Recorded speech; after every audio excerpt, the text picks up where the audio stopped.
सभी के अंदर विराजमान परमात्मा के पावन चरणों में प्रणाम। राम राम सर। अनंत श्री सदगुरु सुखराम जी महाराज की अणबे वाणी है। साध लक्ष्य का अंग चल रहा है। महाराज कह रहे हैं कि जो जन मनुष्य शरीर पाकर इस धराधाम पर अवतरित होकर साधना करते हैं, यानी अपने आप को साधते। साधना करने का मतलब अपने आप को साधना के माध्यम से सिद्ध बनाना। तो आपके अंदर कितना सिद्धत्व, कितनी साधना आपकी सिद्ध हुई है, ये अंग आपके अंदर बने कि नहीं बने जो बता रहे, इसका मूल्यांकन कौन करेगा? खुद ही कर। आपने को खुद को ही देखना है कि हमारी स्थिति भक्ति के मार्ग पर, साधना के मार्ग पर हम कहाँ तक पहुँचे। क्या हम परम पद के करीब हैं, आनंद पद के करीब हैं, या अभी परम पद आनंद पद से हमारी दूरी बनी हुई है?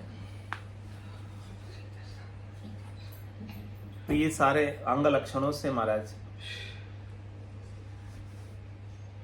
अपना मूल्यांकन कर रहे। तेरे जन की चाह दाय सब उठी, अंतर ध्यान चढ़ावे, जन सुख राम सूर्य के उगे, दुबद्या रात न आवे।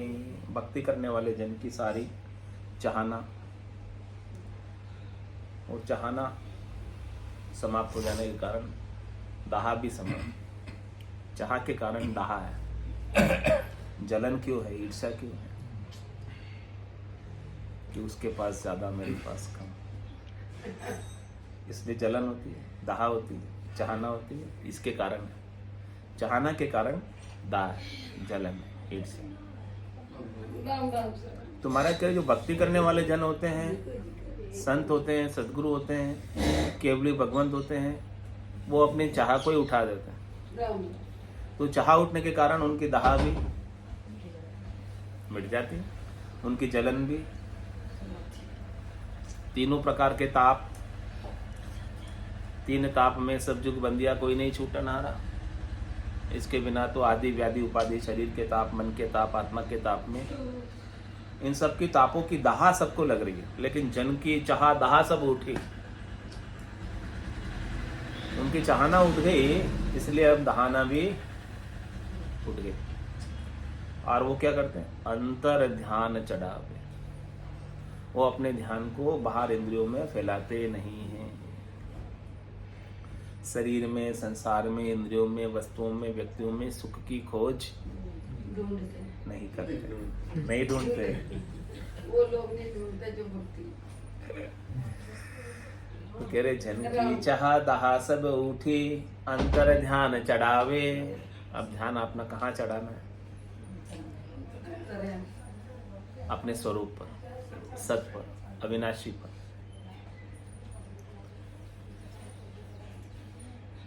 कह रहे कि ध्यान किया सु निजरे आवे। ये भी कमी है, पर चेतना आ गई, अपना ध्यान का, मेरा ध्यान तो लग गया, गलत है। कह रहे कि ध्यान किया सु निजरे आवे, सो सब माया चैन बतावे। कह कि अंतर ध्यान चढ़ावे। महाराज ने कह तो दिया अंतर ध्यान चढ़ावे। अब बोले अंतर में ध्यान कहाँ चढ़ावे?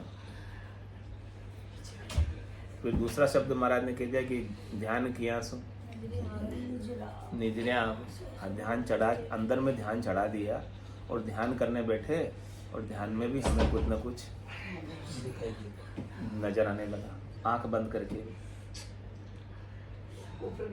कभी ज्योति दिखती है, कभी उजाला दिखता है, अनेक प्रकार के चेत चमत्कार ध्यान में हो जाते हैं। तो महाराज कह रहे कि ध्यान किया सो निजरे आवे, सो सब माया चैन बता। जो चीज नजर आ रही है ध्यान करने से, यानी जो चीज लखा रही है, अनुभव में आ रही है, वो सारी चीजें भी उधर गई, वो सब माया के चैन। वो सब माया की वस्तुएं हैं, वो सब वस्तु का विवर्त है, वो सब जड़ का विवर्त है, जो ध्यान करने पर आकार दिखता है, रूप दिखता है। परावर्तन हो जाता है।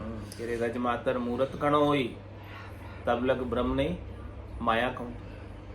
रज मातर भी थोड़ी बहुत भी मूरत होती है ध्यान में, यानी रूप होता है ध्यान में, वो माया का होता है, ब्रह्म का नहीं होता। तुम्हारे अंतर में आपको किसका ध्यान करना है? ब्रह्म का, न कि माया। और कह रहे हो ब्रह्म का ध्यान करने में आता ही नहीं। करने में जो भी आता है वो सब माया का ही ध्यान होता है।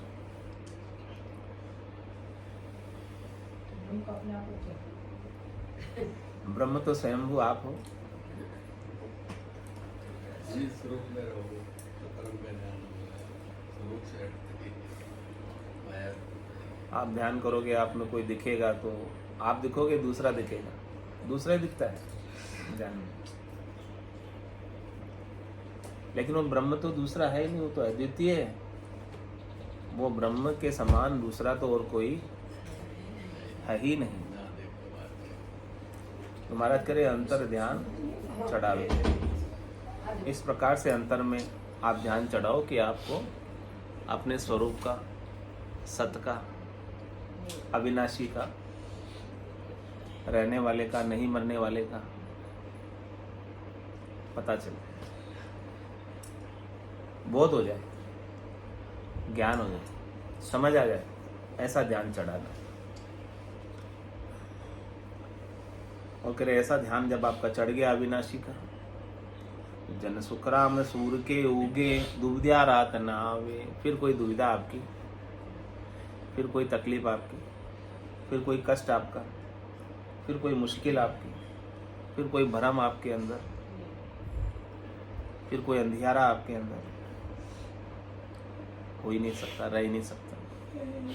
क्योंकि स्वरूप के ज्ञान का सूर्य उदय हो गया। It's 8:15. सत का ध्यान करना आपको आ गए, तो असत के ध्यान से आप छूट गए। और जब तक सत का ध्यान नहीं आएगा तब तक असत का ही ध्यान आता है। असत चीजें ही हमारे ध्यान में आती है,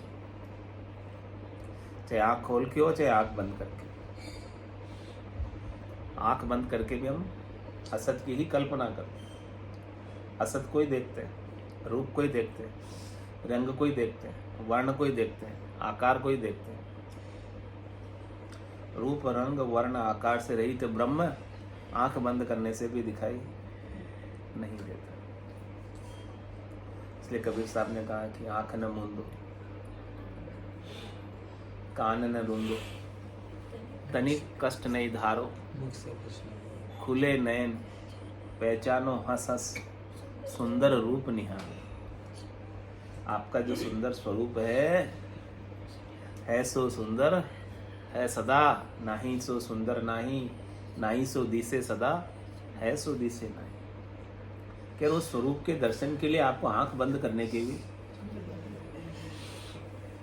क्योंकि आप स्वरूप से सर्वत्र हो, तो आंख बंद करने से ही मिलेगा ऐसा किसने कह दिया? खुली आंख से भी मिलेगा। जो दिखाई दे रहा है उसका अपना स्वरूप समझो। वो आप ही हो, दूसरे है ही नहीं आपके सिवा।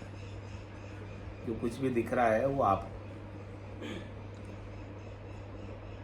तो इसलिए कहा कि आंख न मूंदो। आंख बंद करने की भी आपको जरूरत, कान बंद करने की भी आपको जरूरत, और कोई कष्ट उठाने की भी, तपस्या करने की भी, कठोर मेहनत करने की भी, कठोर करनी करने की भी, कठोर उपाय करने की भी, इस इंद्रियों का दमन करने की भी, शरीर को दुख देने की भी आवश्यकता नहीं है। आंख न मूंदो, कान न रूंदो, तनिक कष्ट नहीं डालो। तनिक यानी थोड़ा सा भी। अभी सदगुरु जो आपको ज्ञान दे रहे हैं स्वरूप का, उसमें कोई कष्ट हो रहा है क्या आपको? कोई आपका पैसा खर्च करवा रहे हैं क्या? कोई आपको दान पुण्य तीर्थ व्रत करवा रहे हैं क्या? या 11 पुण्य कोई करवा रहे हो? बोले इतनी 11 करना है, इतनी पुण्य करना है। तनिक कष्ट नहीं डालो। और कह रहे खुले नयन पहचानो हंसस, सुंदर रूप निहार। आपका सुंदर जो स्वरूप है उसको निहारो, उस निहारने वाले को निहारो।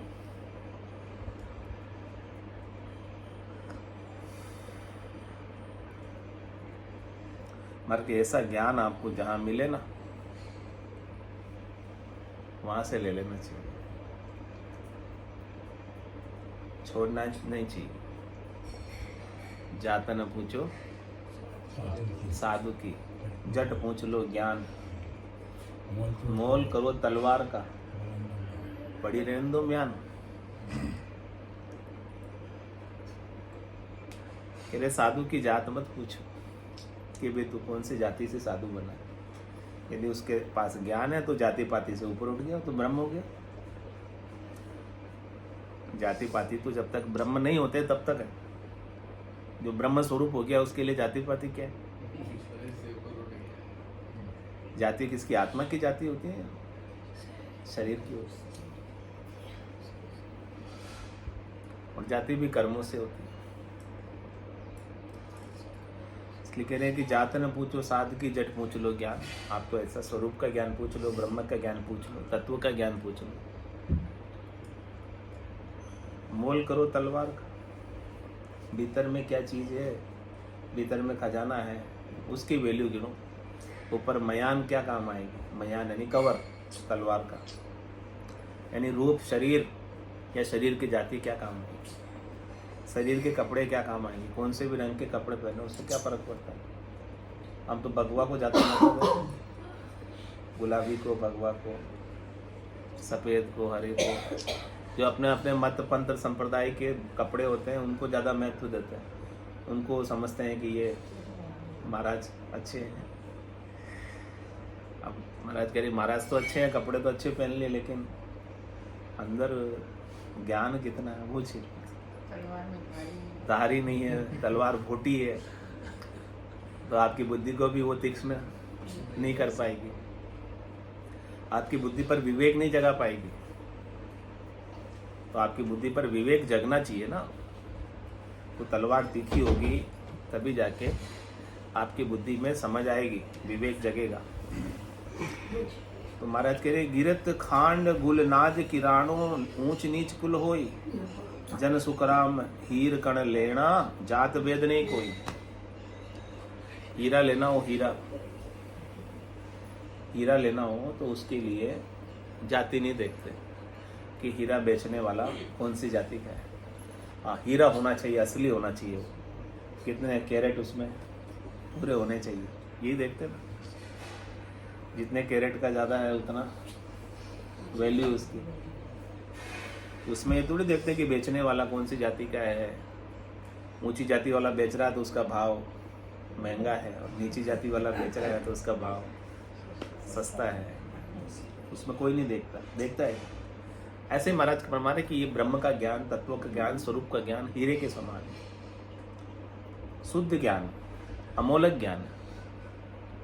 इसमें भी जाति पाति का कोई काम, हाँ कि भी ब्राह्मण ही कर सकता है ज्ञान, वैश्य नहीं कर सकते, ऐसा नहीं। जिसके पास ज्ञान है वो कथे समझे और समझाए। तो कह रहे महाराज गिरत खांड गुलनाज किराण। हाँ, आपको घी लेना हो, शक्कर लेनी हो, अनाज लेना हो, किराने का सामान लेना हो, खाने पीने की चीज़ें लेनी हो, उसमें भले आप ऊंचे कुल या नीचा कुल देखो तो बात ठीक है, क्योंकि वो आपका हद का व्यवहार है, देही का व्यवहार है। और जात पात भी आपका हद का व्यवहार है, देही का व्यवहार है। जात पात भी आपको हद के व्यवहारों के लिए बनाई है कि सब हद में रहते हुए अपनी अपनी जाति अपना अपना काम करे, ताकि इस संसार में सब सुखपूर्वक रह सके। और सब अपनी अपनी जाति वाले अपने अपने काम के अंदर एक्सपर्ट है, तो वो एक्सपर्टीज का लाभ भी, कुशलता का लाभ भी वही मिलेगा। यानी जिसका काम है जो ही कर सकता है, दूसरा नहीं कर सकता। हाँ, तो महाराज कह रहे उन कामों के लिए यदि आप जाति पाति देखते हो तो ठीक है, वो तो आप देख सकते हो और देखना भी चाहिए। हाँ, उन कामों के लिए, यानी शरीर के लिए शरीर के पोषण के लिए, शरीर के रक्षण के लिए जो आपको जाति पाति देखते हो तो देखना चाहिए, उसमें कोई दिक्कत वाली बात। लेकिन ब्रह्म ज्ञान के लिए, आत्मज्ञान के लिए, तत्व ज्ञान के लिए जाति पाति कोई काम नहीं आता, हद के व्यवहार कोई काम नहीं आते। तो आप तो हीरे खरीदने चले हो अमोलक, तो जहां मिलते हैं सब्जी खाली कर दो और हीरे ले लो। आगे हीरे मिल रहे हो तो बांधा गुरु तजिया दोष नहीं, गुरु छोड़ने में भी दोष नहीं है। कहते गुरु नहीं छोड़ना चाहिए किया हुआ, लेकिन महाराज कह रहे हैं कि गुरु छोड़ने में भी आपको कोई दोष नहीं है यदि आपको आगे हीरे मिलते हो और आपके थैले में सब्जी हो। थैला आपका भरा है, गुरु कर लिया, सब्जी से भर दिया थैले को गुरु ने, यानी संसार की अच्छी चीजें आपको बता दी, वो भी अच्छी है। लेकिन अब आगे हीरे मिल रहे हो तब क्या करें? उससे ऊपर का ज्ञान मिल रहा हो, तत्व ज्ञान मिल रहा हो, ब्रह्म ज्ञान मिल रहा हो, केवल्य ज्ञान मिल रहा हो तो क्या करें?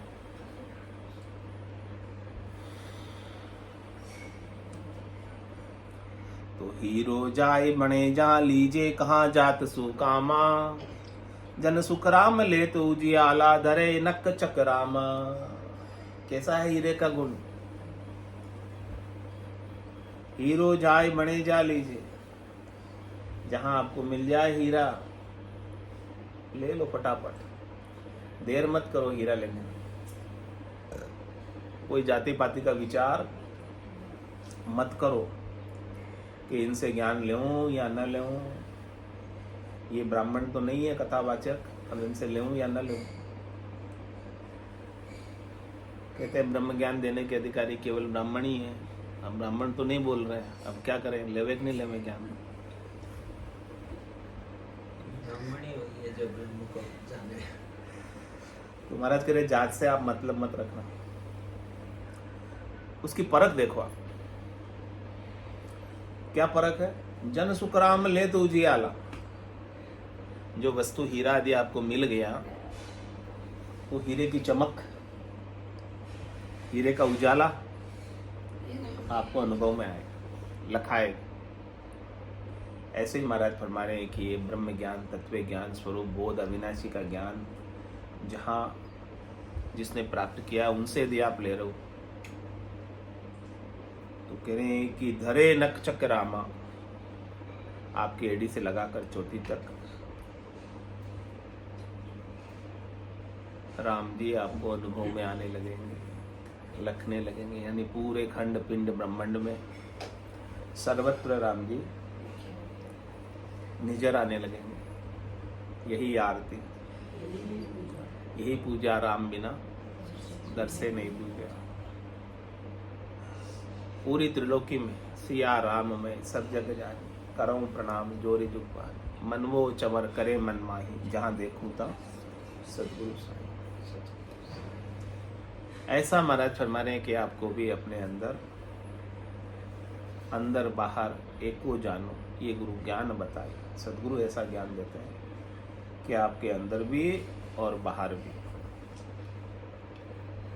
सर्वत्र सत ही सत है, सत के सिवाय और किसी की सता नहीं है। सर्वत्र आपका स्वरूप ही स्वरूप है, स्वरूप के सिवाय और कोई दूसरा है ही नहीं।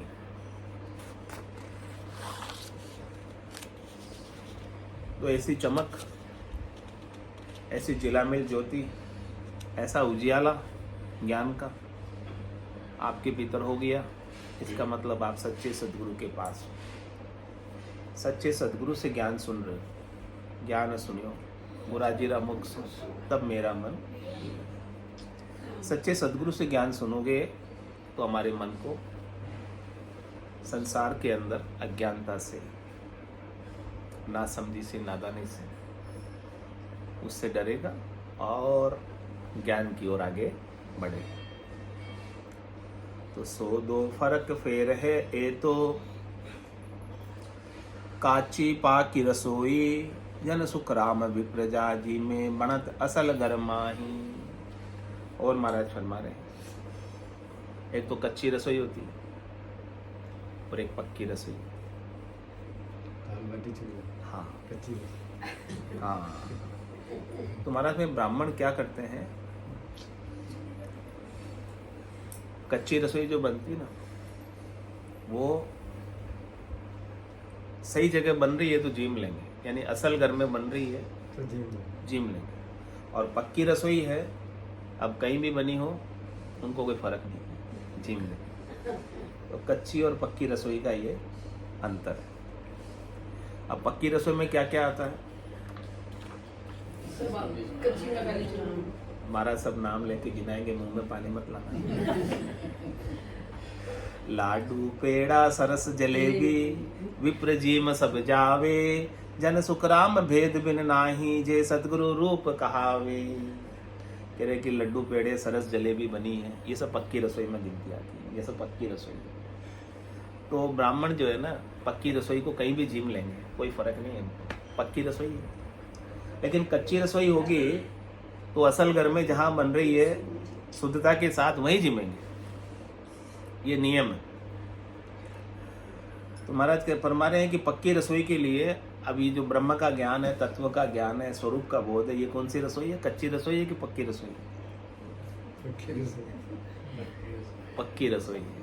मतलब ये खराब नहीं होती है, कच्ची रसोई खराब हो जाती है, पक्की रसोई जो बनी हुई है वो खराब नहीं होती, ये टिकाऊ है, ये रहने वाली है। तो इस पक्की रसोई के लिए ब्राह्मण भी जब जीमने के लिए भिन्नता का भेद नहीं करते हैं, कहीं भी जीम लेते हैं, तो आप इस ब्रह्म ज्ञान को प्राप्ति के लिए जात पात देखोगे कि ऊंची जाति वाले ज्ञान कतरे, ब्राह्मण ही कतरे ज्ञान, या वैश्य कतरे, सुने कि नहीं सुने, सीखे कि नहीं सीखे, समझे कि नहीं समझे। ये तो पक्की रसोई है। पक्की रसोई है। महाराज कह रहे कि भले वैश्य भी कतरे हो ना, ब्राह्मण नहीं हो कतने वाले, तो भी आप जीम लेना, आरोग लेना, अंदर उतार लेना। और रसोई के आरोगते ही उसका गुण तो आपके अंदर प्रकट हो ही जाएगा, तृप्ति आ जाएगी। तो जन सुखराम भेद बिन नाही, ये सदगुरु रूप कहावे, क्योंकि वो तो सदगुरु रूप है, कथने वाले, It's 8:30. कहने वाले, जिन्होंने अपने स्वरूप को पाया है, वो अब शरीर नहीं रहे, वो क्या हो गए?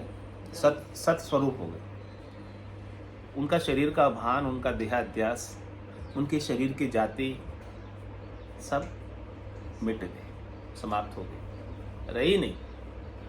हाँ, जिन्होंने अभी तक नहीं पाया है उनके लिए ये सब महत्वपूर्ण है, शरीर महत्वपूर्ण है, जाति महत्वपूर्ण है, वो सब चीजें महत्वपूर्ण। लेकिन जिन्होंने स्वरूप पा लिया वो तो सद्गुरु रूप हो गए। स्वरूप पाने वाला सद्गुरु रूप हो जाता है, सत्य स्वरूप ही हो जाता है। यानी जो सत्य को याद करता है, जो सत्य का सिमरन करता है, यानी जो जिसको याद करता है वो उसी में जा मिलता है। तो सतगुरु ने क्या किया? सत्य को याद किया, सत्य को पाया, सत्य में जिए, सत्य में रहे, और अब सत्य स्वरूप ही हो गए। अब उनका कोई अपना शरीर का अंग रहा ही नहीं, कोई उनका शरीर भी दिव्य हो गया, तो वो सद्गुरु रूप कहलाते हैं। तो जो सद्गुरु रूप है, अब वो सद्गुरु रूप चाहे पहले किसी भी जाति के रहे हो, महत्वपूर्ण है उनका ज्ञान।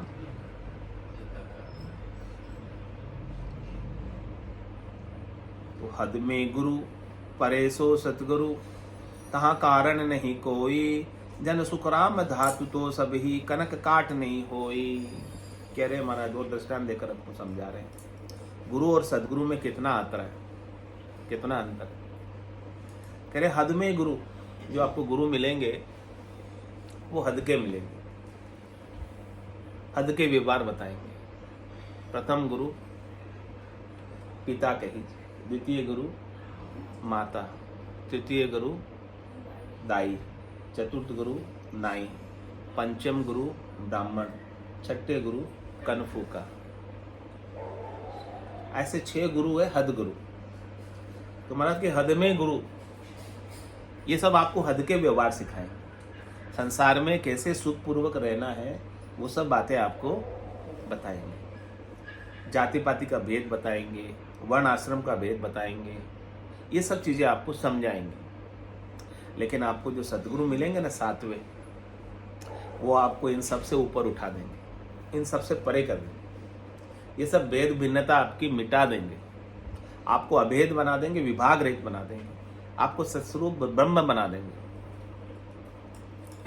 आपका जीवपना समाप्त कर देंगे, आपका देहपना समाप्त कर देंगे। ये सारे हद के व्यवहार देह से, आवागमन जीव से, तो आपके देह के व्यवहारों को भी झूठा सिद्ध कर देंगे। सकल व्यवहार हो गया झूठा। हद के गुरु तो आपको व्यवहार सिखाएंगे, और सदगुरु क्या सिखाएंगे कि ये जितने भी आप व्यवहार कर रहे हो ना, वो सब झूठे हैं, नाटक है, खेल है। इतना अंतर है, एकदम अपोजिट है हदगुरु और सदगुरु। हदगुरु को असत गुरु भी कह सकते हैं, और सदगुरु को सतगुरु। वो असत चीजों की बात बताते हैं, इसलिए वो असत गुरु। या हदगुरु को एक ही बात, असत गुरु हदगुरु एक ही बात। और सतगुरु जो सच की बात बताए, जो बदलता नहीं है, जो परिवर्तनशील नहीं है, जिसका कभी नाश नहीं होता, जो जन्मता नहीं है, जो मरता नहीं है, जो खुटता नहीं है, जो कम या ज्यादा भी नहीं होता, और जिसको प्राप्त करने में कोई राग द्वेष भी नहीं है, जिसकी प्राप्ति में कोई तेरी मेरी भी नहीं है, नहीं अपनी नहीं चीज पराई, जो चावे सो ले जाए, ऐसी चीज बताते हैं सदगुरु।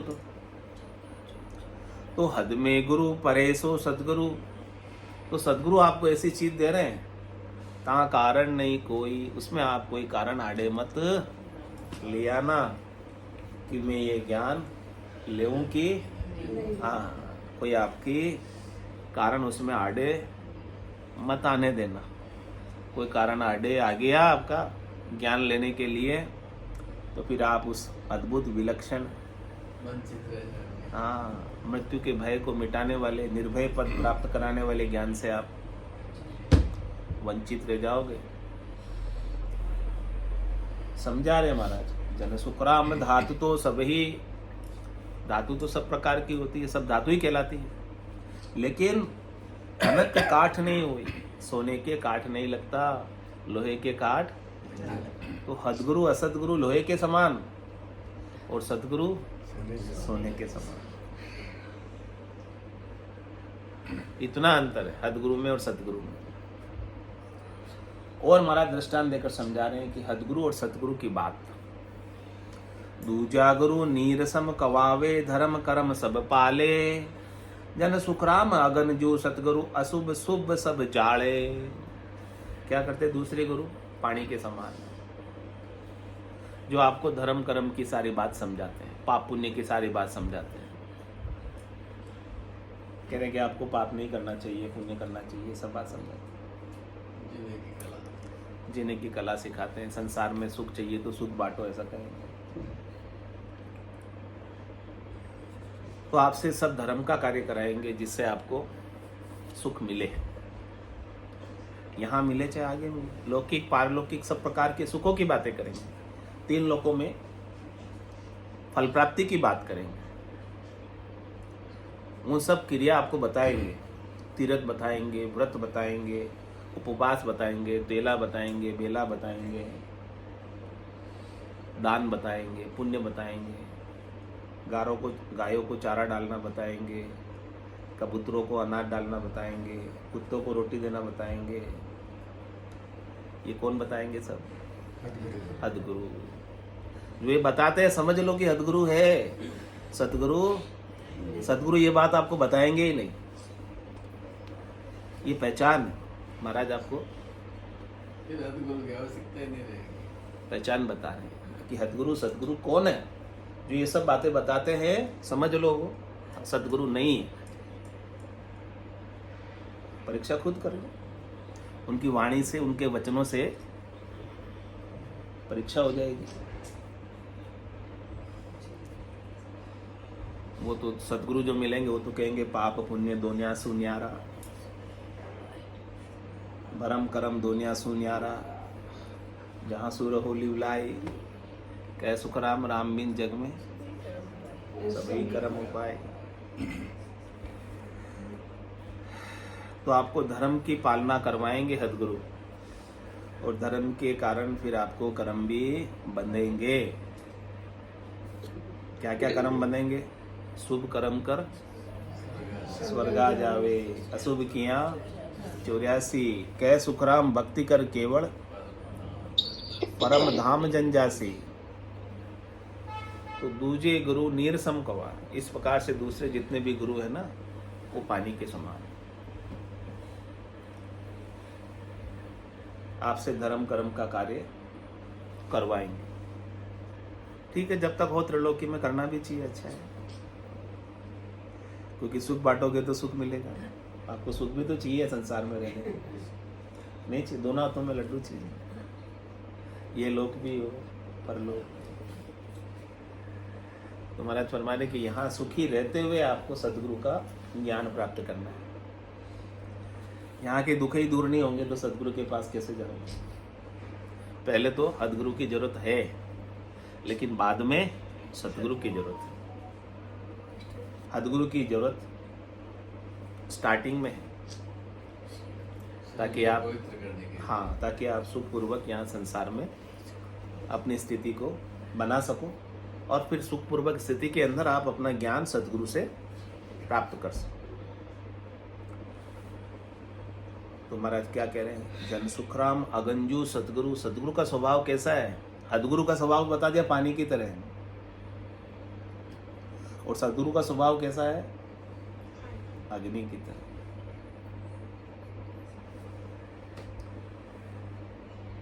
अग्नि की तरह क्या है कि अशुभ शुभ सब जाड़े। आपके आज दिन तक के किए हुए शुभ अशुभ कर्मों को सदगुरु क्या करते हैं? स्वाहा। ब्रह्म की अग्नि में आहुति लगा देते हैं, ज्ञान की अग्नि में सब प्रकार के कर्मों की। बोले शुभ शुभ तो बचा लेते, अशुभ अशुभ भी जलाते।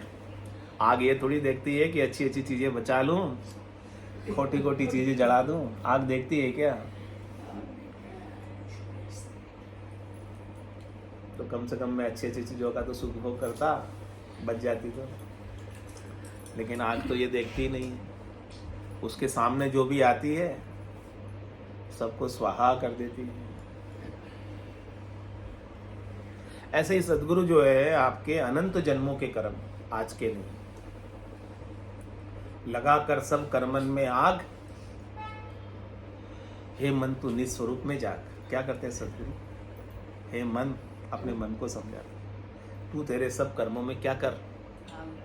आग लगा दे। इस ब्रह्म की आग, इस स्वरूप बोध की आग लगा दे, जिससे सारे तेरे कर्म जलकर राख हो जाए, खाक हो जाए। एक कर्म नहीं बचना चाहिए।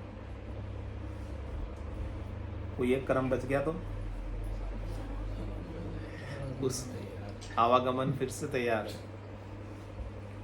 तो सदगुरु शुभ भी नहीं, शुभ कर्म पुण्याई भी नहीं बचाते, अपने पुण्याई को भी स्वाहा कर देते। क्योंकि पुण्याई बच गई तो उस पुण्य को भोगने के लिए कहाँ जाना पड़ेगा? कौन सी देव मिलेगी? नरदेही नहीं मिलेगी, तेजपुंज की काया मिलेगी, देव योनि मिलेगी, देवताओं को ऊंचे लोकों में स्थान मिलेंगे।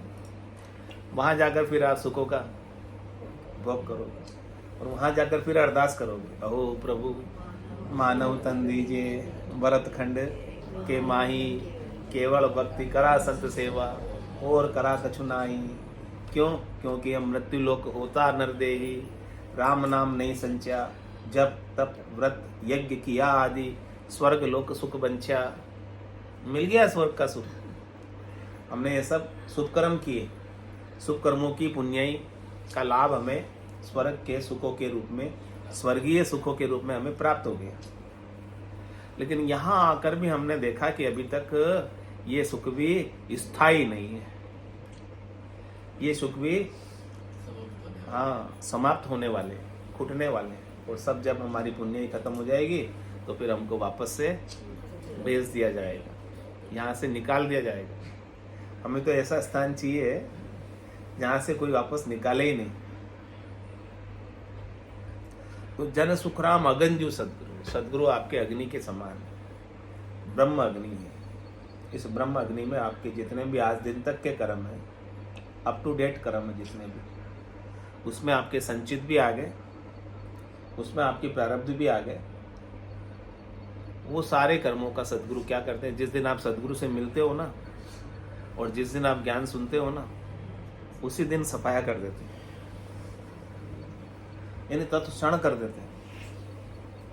यानी आपको उन कर्मों से अलग जो आपका स्वरूप है, जिसमें कोई कर्म प्रभावित करते ही नहीं, जिसमें कोई कर्म आपके स्वरूप पर बंधते ही नहीं है, जो आपका निर्विकार स्वरूप है, उसकी बात आपको समझा देते हैं कि आपका स्वरूप ऐसा है।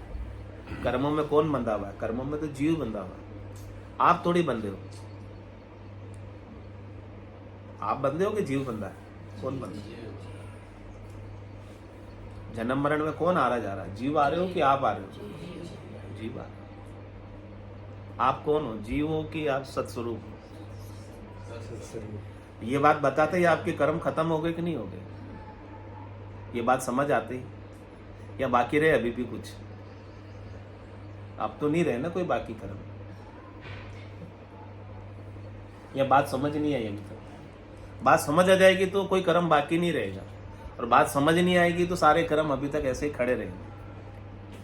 कर्म बेचारा क्या करे थे, बस्तर समूह, ये तो वस्त्रों के समान है, ओढ़ रखा है इस जीव ने, जीव भाव के अंतर्गत आया हुआ है। तो इस जीव भाव को ही क्यों नहीं उतार देते आप अपने ऊपर से? ओढ़ रखा है जो आपने तो ओढ़ रखा। किसने ओढ़ रखा? ये जीव कौन बना हुआ है? ये ब्रह्म ही तो जीव बना हुआ है, ये शिव ही तो जीव बना हुआ है। क्यों बना हुआ है? अज्ञानता के कारण, अपने स्वरूप का बोध नहीं होने के कारण जीव बना है। तो सद्गुरु आपको स्वरूप का बोध कराते हैं, आपकी अज्ञानता को मेटते हैं। जैसे अज्ञानता मिटती है, आपके कर्म नल एंड वोइड, फिर धर्म राय लेखन धर्मेली पाप पुण्य खत फाड़िया, समझ आते ही काम हो जाता है। लेकिन ये समझ बड़ी मुश्किल से आती है। करोड़ों संतों में से किसी एकाध संत को आती है, सामान्य नर नारियों की बात नहीं कह रहा, संतों की बात कह रहे। करोड़ मज संत कोई गम पावे, ऐसे स्वरूप की गम, सत्य की गम, अविनाशी की गम, अविनाशी की भेद की जानकारी करोड़ों संतों में से किसी एकाध संत को होती है, सबको नहीं होती। अपन बड़े भाग्यशाली हैं कि अपने को ऐसा अद्भुत विलक्षण ज्ञान स्वरूप बोध का, सत का श्रवण करने को मिल रहा है।